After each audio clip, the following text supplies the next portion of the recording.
مرحبا، كيفكم؟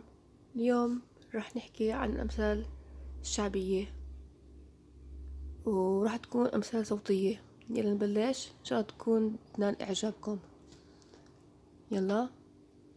كلمة يا ريت ما بتعمر بيت، لو السماء حتمطر زلابية كانت غيمت عجين، جبت قد النملة ويعمل عمله، زمان منكوس يرفع الرجول ويخفض الرؤوس، شفت الزول حسبته هول، أعرج يسحب مكسح يقول له تعال نتفسح،